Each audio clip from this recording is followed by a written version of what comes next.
Livro do Êxodo, capítulo de número 12.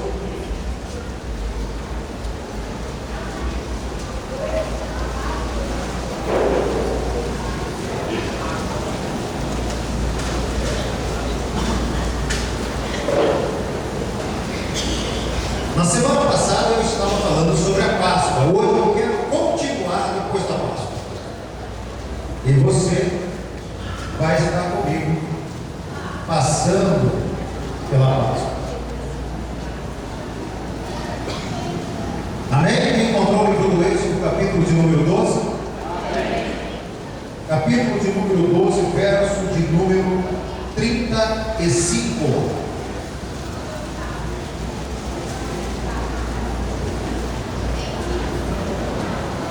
Livro do Êxodo, capítulo de número 12, verso de número 35. Enquanto alguns irmãos estão ainda procurando, o livro do Êxodo é o segundo livro da Bíblia. Ajude quem está do seu lado. Eu quero pedir em nome, um pedido aqui do pastor Wilson Braqueto, da pastora Vanilda e dos demais pastores também, principalmente aos irmãos que estão chegando agora aqui na Cristo Vivo. Nem sempre nós conseguimos memorizar o nome de vocês, ou até o vosso semblante. Então, por favor, se vocês nos encontrarem na rua, ou até aqui na igreja mesmo, não, por favor, irmão, pode chegar até a paz do Senhor, pastor, olha, eu sou fulano de tal e sou da Cristo Vivo, tá? Não deixa eu passar vergonha, não, igual eu fiz um dia desse no comércio. A irmã me atendeu, eu perguntei se ela era crente, ela falou, pastor, tem 6 meses que eu vou ver Cristo Vivo. Deixa eu passar vergonha de novo, então me ajuda, tá bom? Amém, gente? Amém. Encontrou Êxodo 12, 35? Diz-nos assim a palavra do Senhor: os israelitas obedeceram a ordem de Moisés e pediram aos egípcios objetos de prata e de ouro, bem como roupas. O Senhor concedeu ao povo uma disposição favorável da parte dos egípcios, de modo que lhes davam o que pediam. Assim eles despojaram os egípcios. Os israelitas foram de Ramassés até Sucote. Havia cerca de 600 mil homens a pé, além de mulheres e crianças. Grande multidão de estrangeiros de todo tipo seguiu com eles, além de grandes rebanhos, tanto de bois como de ovelhas e cabras. Com a massa que haviam trazido do Egito, fizeram pães sem fermento. A massa não tinha fermentado, pois eles foram expulsos do Egito e não tiveram tempo de preparar comida. Ora, o período que os israelitas viveram no Egito foi de 430 anos. Amém? Só aperta por enquanto. Pois bem, o que acontece? O povo de Israel é uma passagem bastante conhecida. O povo de Israel estava no Egito. Eles estavam ali durante mais de 400 anos como escravos. E então eles clamaram a Deus, pediram a libertação a Deus, e Deus lhes concedeu a libertação. E houve a manifestação das 10 pragas, aconteceu ali a noite da Páscoa, a libertação, e eles saíram. Mas hoje eu não quero ficar me detendo ao povo de Israel, até então chamado de Hebreus, a esse povo que estava saindo do Egito. Eu não quero me deter a isso. Eu gostaria de traçar convosco um paralelo entre vida cristã, o que é hoje ser um crente, a vida cristã, e traçar um paralelo com o que aconteceu com o povo de Israel quando saiu do Egito. O Egito tipifica o mundo. O Egito tipifica as coisas erradas. O Egito tipifica aquilo que não é do gosto ou do favor de Deus. Isso é o Egito para nós. É uma tipificação daquilo que não agrada ao Senhor. Todavia, nós todos, homens e mulheres, fomos criados à imagem e semelhança de Deus. Nós fomos criados por Deus para uma finalidade única, ou glorificar. Com a vida do pecado no mundo, com a queda do ser humano, a natureza pecaminosa impregnou de tal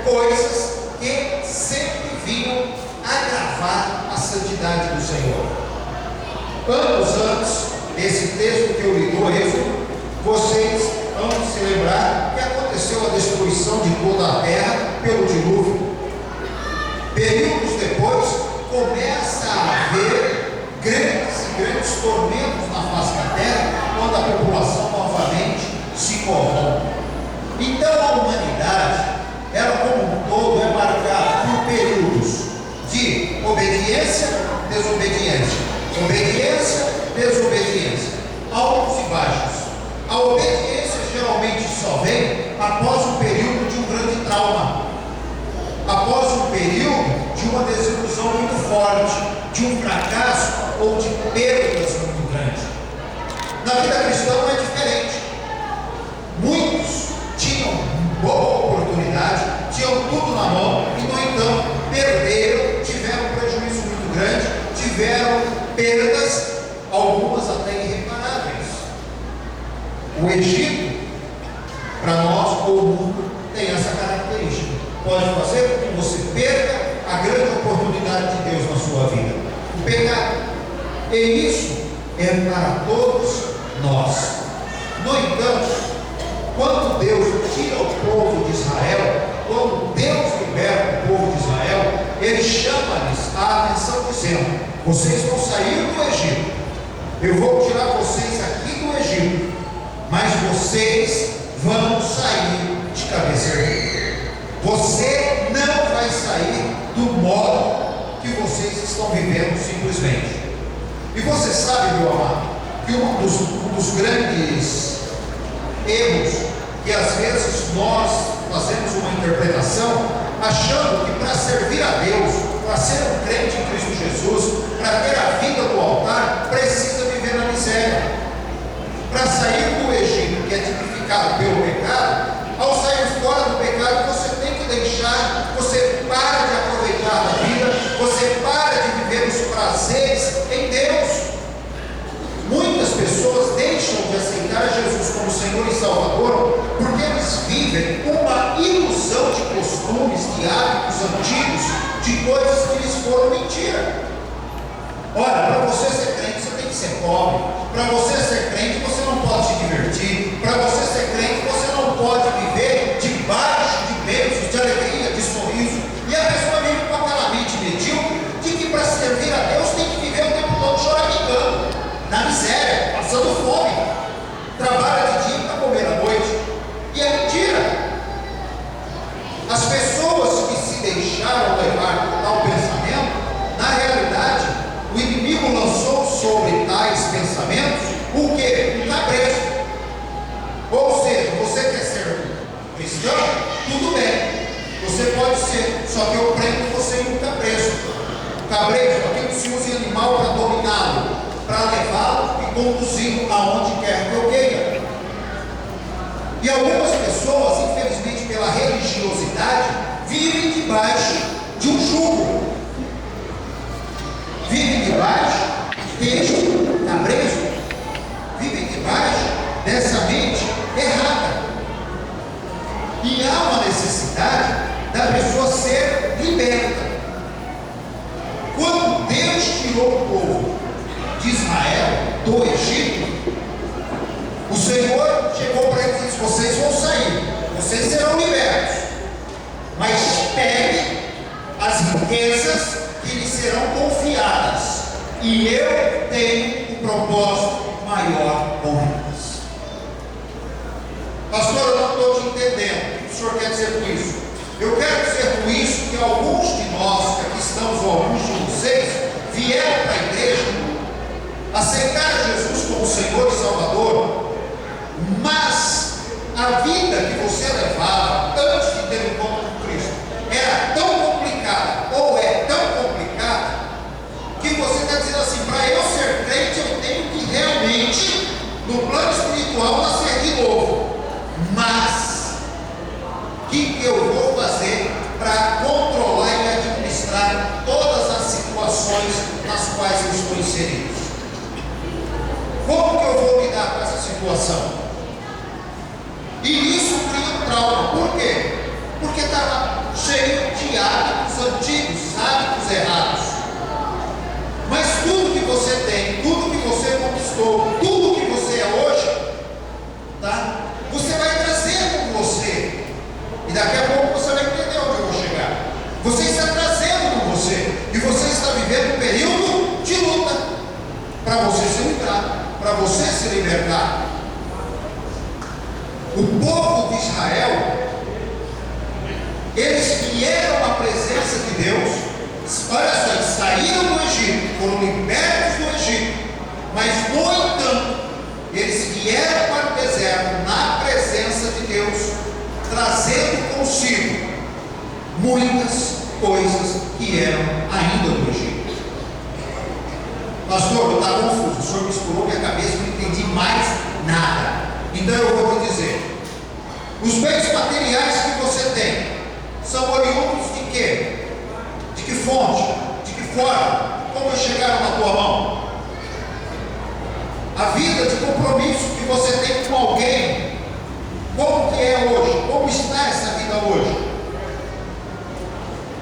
Tudo que você aprendeu, estudou, dedicou-se, fez os seus cursos, a sua profissão, tudo isso merece ser destacado como um ponto para você precisar tratar.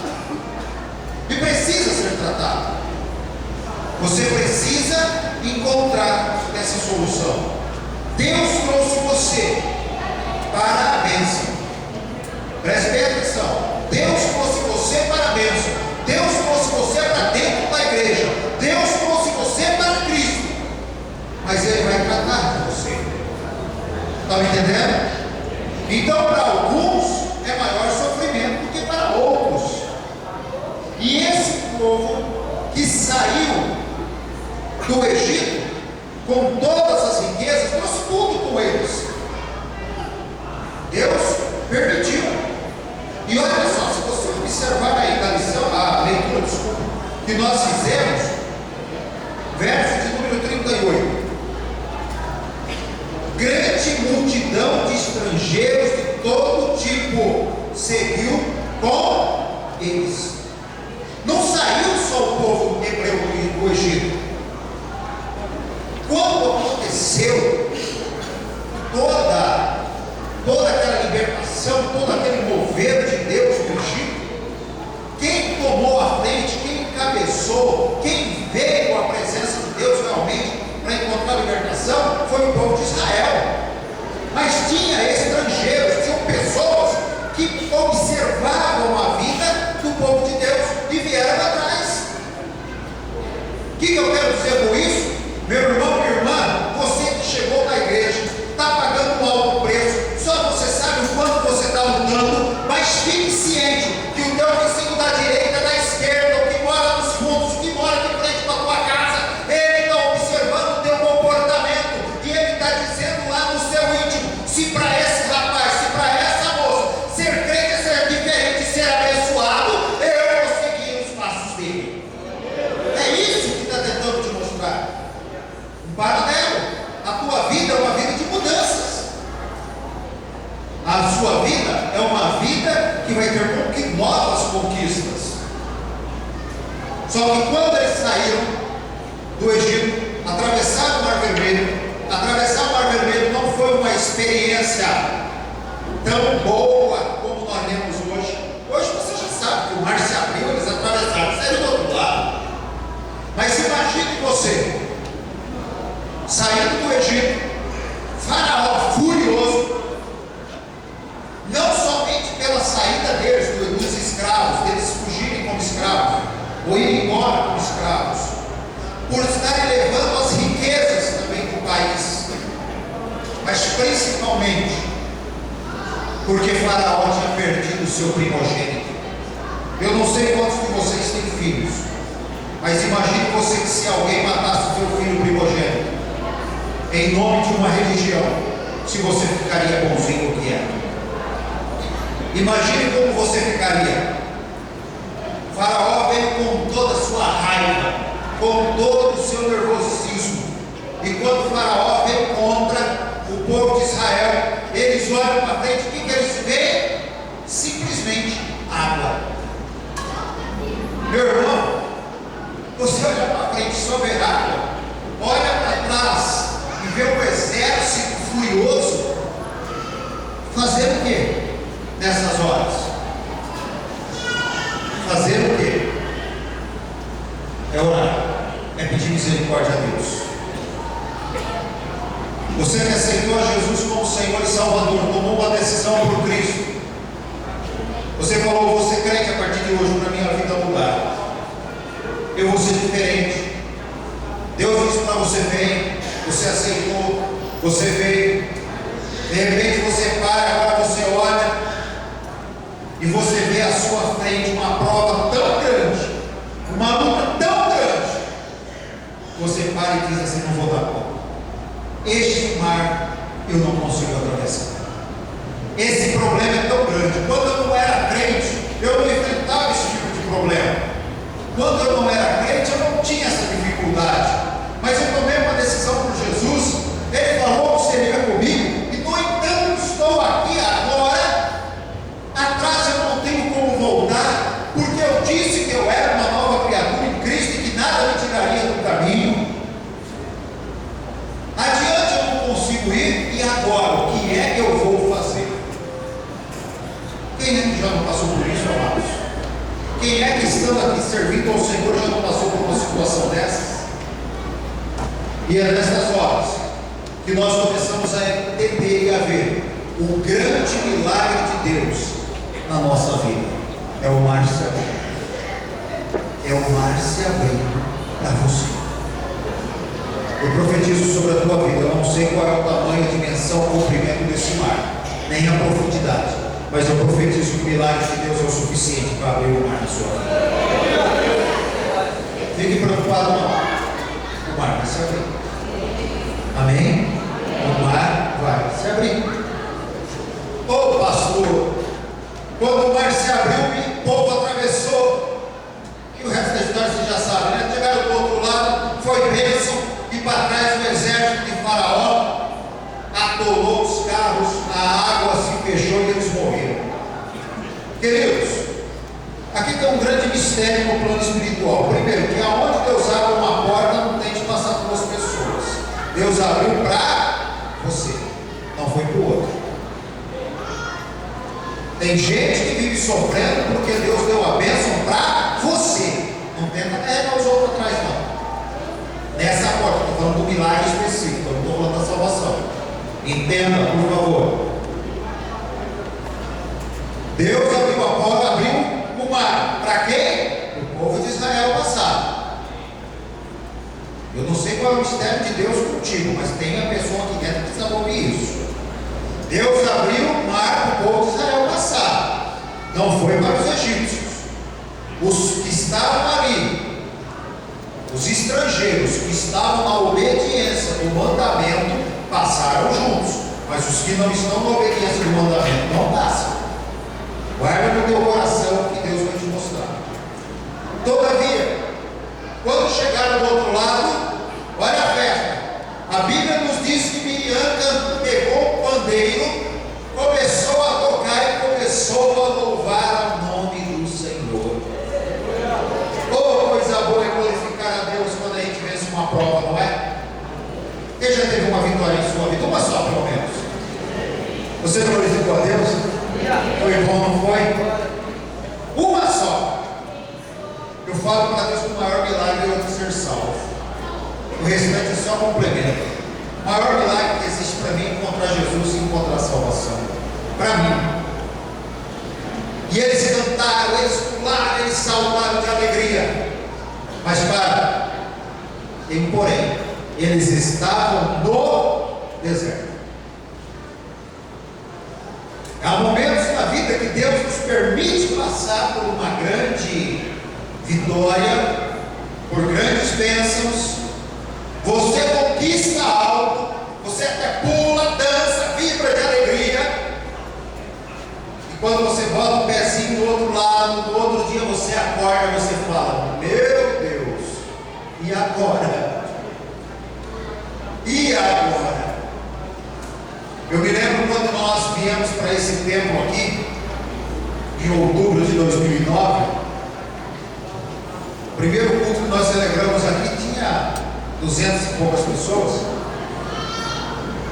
Quando foi no primeiro mês, eu me lembro de uma palavra do pastor Alexandre, pastor Wilson, que ele disse para mim assim: quanto é maior o tempo que vocês estão agora? Eu disse: já umas 5, quase 6 vezes. Ele, para me estimular, me encher de fé, do outro lado da linha, ele falou para mim: então você faz o seguinte, multiplica todas as contas por 5 ou 6 vezes, porque elas vão chegar. Eu falei: o quê? Eu: pois é, multiplica por 5 ou 6 vezes e as contas vão chegar. Consegui uma vitória, entrei na faculdade para estudar. Jesus do céu. Escuta, eu lembro quando eu estava fazendo faculdade, levantava 4 horas estudava das 4 às 6 da manhã, de domingo eu estudava até as 8 e ia para a escola dominical. Que prova! Que prova! Que tortura! Eu trabalhava o dia inteiro e à noite eu estava assistindo aula, eu olhava, o professor tinha só uns 70 na minha sala. Eu olhava para o professor, às vezes eu via ele, às vezes eu não via, tinha vezes que ele pulava do lado e eu viajava sonhando. Eu entrava no ônibus em Araraquara, quando chegava aqui, matou o pessoal do meu lado, me acordava. Ô, chegou! E quando ia, a mesma coisa. Eu falava, o que eu estou fazendo aqui? Você luta para pôr uma empresa. Você coloca a empresa. Primeiro, segundo, primeiro mês é uma maravilha. No segundo, você fala, o que eu estou fazendo aqui? Onde eu fui me enfiar? Não é assim? Você namora, fica noivo em casa. Oh, glória!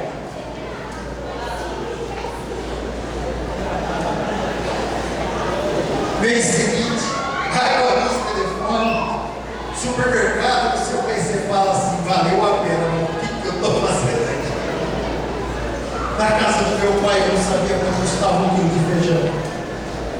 Na casa do meu pai eu não sabia quanto vale um pacote de macarrão. Eu nunca imaginei como meu pai e minha mãe pagavam de energia elétrica. O que eu estou fazendo aqui? Não é não? Nós temos conquistas na vida, mas com toda conquista vem um deserto. Toda pastora vai ter que ter. Tem uma irmã aqui da igreja que eu não vou dizer o nome, mas ela está aqui. Só vou contar um caso que ela chegou para mim como pastor quando eu era jovem, eu fui casar, fui bem, casei, tive um filho. Mas você para mim criança dos outros. A minha chora, passa a noite acordada, tem que limpar um monte de vezes, pastor. Eu vou limpar e põe tudo para fora. Não é? Mas é bênção. É de Deus e está firme, irmão. Eu nem vou olhar para o lado, porque o pessoal vai saber quem é. Mas está firme de Jesus, é bênção. Hoje eu acho que não vai, mas não é grandinha. Mas com toda vitória vem a sua prova. No deserto. Miriam dançou após a vitória, mas estava no deserto. E às vezes nós aceitamos a Jesus, saímos do outro lado. Eu não quero ver prova, eu sou de Deus. Eu não posso ficar desempregado, eu não posso ficar doente, eu não posso. E Deus fala, quem te disse que você não pode? Quem foi que te disse que você não pode? E aí vem uma prova no deserto. Aquele povo enfrentou a provação. Eles tinham que aprender a renunciar. O que é que Deus está falando ao teu coração para renunciar? Aprenda, ó, mais uma coisinha na sua vida. Nós só renunciamos ao que gostamos. Aquilo que você não gosta, você não precisa renunciar.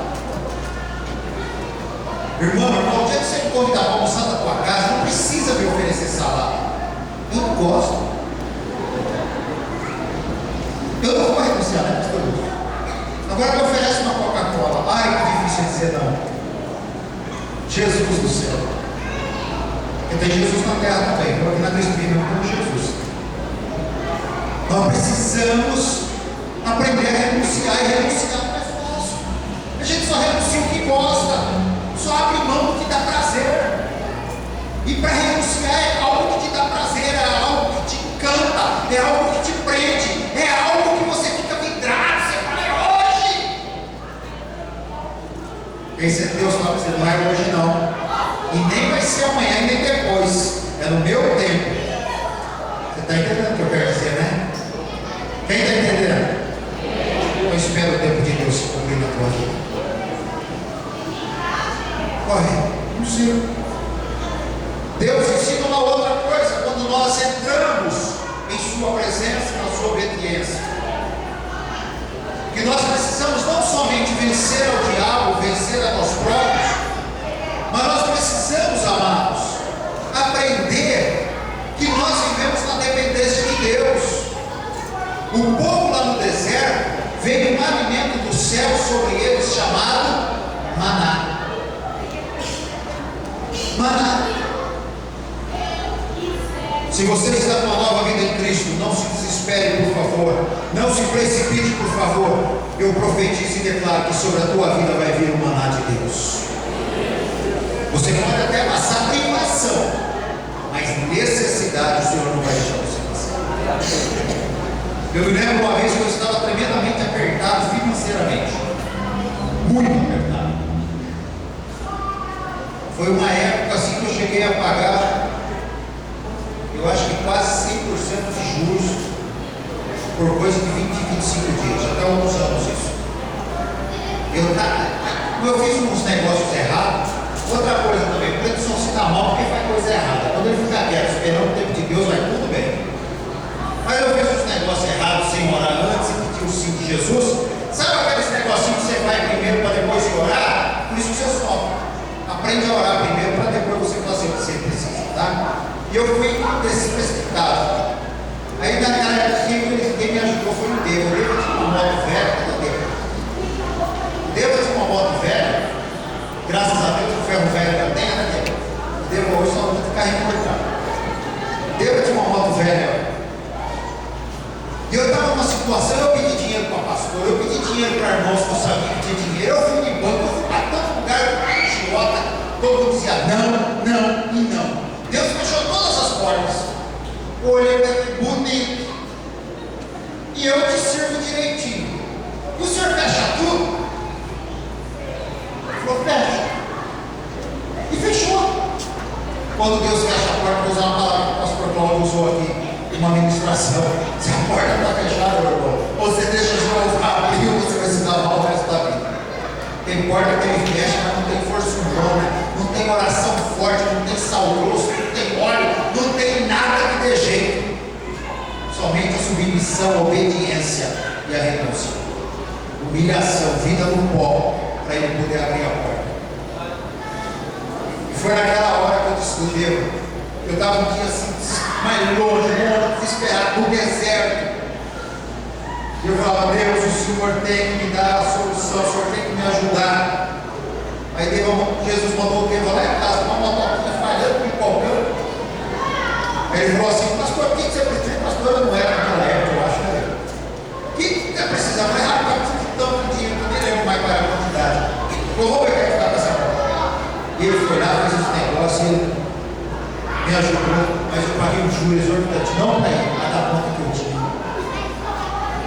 Entendeu? Vai ter coisa que você conhece. Então, tem coisas que nós precisamos pedir misericórdia a Deus e falar, Senhor, tem misericórdia de mim que eu fiz coisa errada. Me ajuda, eu estou no deserto da provação. Mas eu tenho uma palavra de Deus para você. Como é, desde o início que eu comecei a pregar, o maná não vai cessar sobre a tua vida. Pega o maná. Ah, Senhor, mas é a porção de cada dia, pastor. Todo dia é a porção. Deus dá o maná diariamente sobre você. Fique em paz, porque Ele está reservando o melhor para a tua vida. Amém? Deus tem o melhor. Deus tem o melhor. Nós temos que entender que quando nós estamos vivendo nesse deserto, nessa hora difícil, parece que nada vai dar certo. Me faz lembrar a parábola do semeador. Tem semente que cai em pedregais, até cresce, mas as preocupações da vida fazem com que a pessoa perca a fé em Cristo Jesus. Qual é a preocupação que está tirando o seu sono? O que é que está tirando de você a vontade de viver, de continuar na jornada cristã? O que é, meu irmão? O que é, meu irmão? Por favor, em nome de Jesus, fala para Jesus agora, Senhor, o problema é este. Tira esse problema da minha vida. Eu não estou suportando, eu não estou aguentando, eu não vou dar conta, eu vou perecer. Então, amados, não podemos viver um mundo de ilusão, de achar que o cristianismo, de ser um crente em Cristo Jesus, nós vivemos só os dias bons. Por favor, não viva assim não, senão você vai sofrer desnecessariamente. Mas por outro lado, entenda também que Deus não vai te desamparar. Amém? Ele não te desampara. Estou no deserto, estou passando, a minha visão é correta. Mesmo da história do cego de Jericó, a maior dádiva do cego de Jericó, humanamente falando, foi recuperar a visão. Mas quando você olha com um olhar cristocêntrico, ou seja, com uma visão voltada na palavra, nós vamos perceber que a maior dádiva do cego de Jericó não foi voltar a enxergar, foi ter encontrado por Jesus. Então pode ser que a sua preocupação, as lutas que você está vivendo, ou as provas que o diabo lança como setas malignas sobre você, esteja tirando o foco da sua visão. Mas eu quero profetizar sobre a tua vida que a maior dádiva dos céus nessa noite é o teu encontro com Jesus Cristo, nosso Senhor. Você está me entendendo? Amém? É Jesus. Por que você é crente? Porque fui curado. Não, porque eu encontrei com Jesus e as suas misericórdias me curaram. Qual é a sua maior? Por que você hoje é crente? Qual é a sua maior alegria? É porque você vive endemoniado e hoje você é liberto? Não, porque eu encontrei com Jesus e por ter encontrado com Jesus eu fui liberto dessa casta de demônios. Qual é a sua maior alegria? Porque você era pobre, vendia o almoço para comer a janta e hoje você tem banquete com fartura e ainda distribui para os outros? Não, é porque eu vivia na miséria, mas mesmo assim Jesus me amou e eu me encontrei com Ele e hoje eu tenho fartura para dar para os outros. Está me entendendo, irmão? Vocês conseguem entender, gente? Amém? É isso que você tem que entender.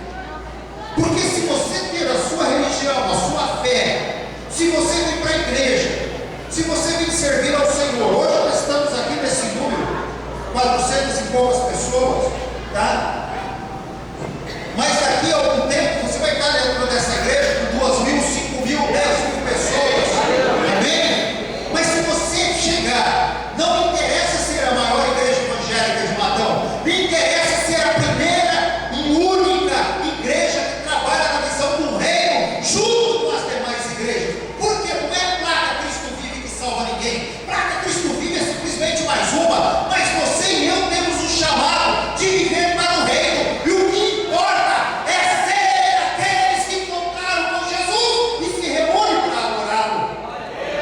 Precisamos entronizar dentro de nós que a prioridade é encontrar com Jesus, mesmo que seja no deserto. Tem que ser no deserto, pastor? Eu gostaria que não, mas, como diz o Murilão, mas às vezes a gente passa por lá e passa, mas não desista, por favor, em nome de Jesus. Diga assim: eu vou até o fim, vencendo os obstáculos. Aleluia. Quem segue a Jesus, amados, tem o desejo no seu coração de ir para onde Ele for. O povo estava no deserto. A nuvem, a Bíblia nos diz que havia uma nuvem que os direcionava durante o dia e a noite, uma coluna de fogo que cercava-os e os mantinha preservados no deserto. Aqui tem um segredo, tem um mistério tremendo sobre como Deus cuida de você de dia e de noite. Mas não tenho tempo para falar sobre isso. Todavia, o interessante é que durante o dia aquela coluna se deslocava. Quando a coluna começava a se mover, o pessoal olhava para o céu, via aquela coluna de nuvem que os cobria. Começou a mover Moisés, desmancha a tenda e vamos embora. E caminhava. Eles não sabiam para que direção aquela nuvem se movia, se para a direita, se para a esquerda, se para a frente ou para trás. Pastor, o que o senhor quer dizer com isso? Eu quero dizer com isso, traçando um paralelo com a vida cristã, que muitas vezes Jesus te leva em caminhos que você desconhece. Agora, guarde e grave na sua mente algo. Quem é o teu guia? Jesus Cristo. Então nada acontece na sua vida por uma acaso. Está me entendendo? Mesmo que você não goste. Se acontecer, você olha no espelho e diga para você mesmo: nada acontece por um acaso. Jesus é o meu guia e eu estou acompanhando, eu sou seu discípulo. Onde ele botar a ponta do pé, eu vou atrás. Eu não deixarei, eu não vacilarei. Vai ter o momento do vale da sombra da morte. Lembra do Salmo 23? Mesmo que eu ande pelo vale da sombra da morte, não temerei mal algum. Por quê? Porque o Senhor está contigo. Aleluia! Por onde você está passando? Vale da sombra da morte? Não sei, amados, mas eu sei que o Senhor, Ele está cuidando de você. O Senhor Jesus, Ele nos chama tanta atenção, Ele diz assim: olha, amados, aquele que perder a sua vida por amor a mim, na verdade Ele encontrou. Saiba que você não está perdendo nada. Tudo que você abriu mão, renunciou, tornou-se um fiel servo do Senhor, você não perdeu nada. Abra por gentileza a sua Bíblia. Eu faço questão de ler com você no Evangelho de Mateus, é o primeiro livro do Novo Testamento. O Evangelho de Mateus, capítulo de número 16.